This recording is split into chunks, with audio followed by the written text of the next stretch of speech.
Linear motion का ये देखिए question, a body starts from rest and is uniformly accelerated for 30 second, the distance travelled in the first 10 second is x1, next जो है 10 second में वो x2 है और लास्ट के 10 सेकेंड में x3 किया है।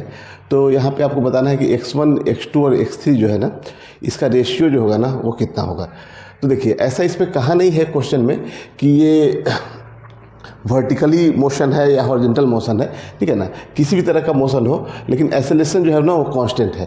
तो अगर हम लोग यहाँ से देखिए, हम लोग अगर मान लेते हैं इसको हॉरिजॉन्टल ही लेके चलते हैं, हालांकि जनरली ये क्वेश्चन वर्टिकल के लिए रहता है, लेकिन हम लोग हॉरिजॉन्टल ही लेके चले। तो पहले मान लेते हैं कि पहले जो है ना वो डिस्टेंस कुछ कवर किया है यहाँ x1, अगले में x2 और अगले में फिर x3 किया है ना, और चलना यहाँ से रेस्ट से शुरू किया है, मतलब यहाँ पे इनिशियल वेलोसिटी u कितनी है वो 0 है, ठीक है। तो पहले हम लोग x1 के लिए लिखें तो हम लोग फॉर्मूला लगाते हैं s = ut plus half at², और ये फॉर्मूला लगाए हम लोग x1 के लिए। तो x1 = कितना हो जाएगा, u तो 0 है, तो half into acceleration into t कितना है 10 का स्क्वायर कर दीजिए, तो ये कितना हो जाएगा 50 निकल के आ जाएगा, है ना, 50a। इस तरीके से हम लोग x1 निकाल लिए, यहाँ पे x1 की वैल्यू कितनी आ गई 50a आ गई, है ना।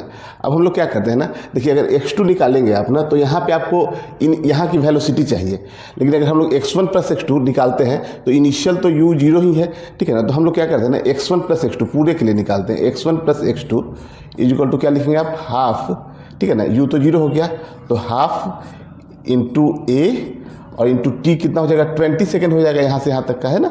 यहाँ मान लीजिए इस पोजीशन का नाम A, B, C और D दे दीजिए। तो यहाँ A से C के लिए अगर हम लोग लिख रहे हैं ना, तो कितना हो जाएगा 20 सेकेंड, तो 20 का स्क्वायर कितना हो जाएगा 400।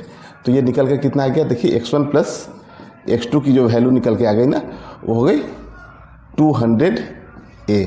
तो यहाँ से अगर आप x2 निकालते हैं ना, तो x2 की वैल्यू हो जाएगी 150a। यहाँ तक समझ में आ रहा है। और जब x1 प्लस x2 की वैल्यू आप रखेंगे तो 200a रखेंगे।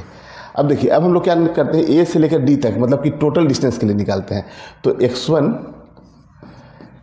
प्लस x2 प्लस x3 = हम लोग देखते हैं, तो फिर ut प्लस हाफ at² लाया तो u तो 0 ही होगा, क्योंकि हम लोग यहीं a से ही चलना शुरू कर रहे हैं।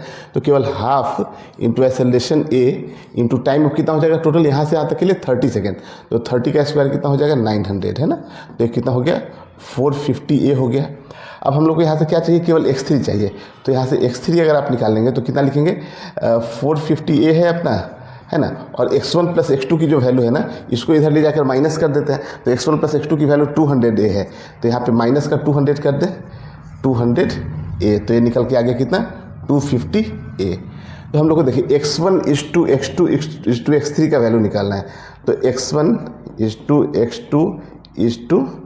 x3 अगर आप निकालेंगे ना, तो देखिए x1 कितना है 50a, 50a = 150a, है ना। x2 की वैल्यू देखिए 150a और x3 की वैल्यू है 250a। अब रेशियो निकालना है, तो सबको इक्वल वैल्यू से आप डिवाइड कर सकते हैं। तो सबको अगर आप 50a से आप डिवाइड कर दीजिएगा ना, तो इसकी वैल्यू निकल के आएगी, 50a से डिवाइड करें तो ये 1 टाइम्स में, ये 3 टाइम्स में, ये 5 टाइम्स में। तो आपका ऑप्शन नंबर ये C जो है ना वो करेक्ट हो गया, ठीक है।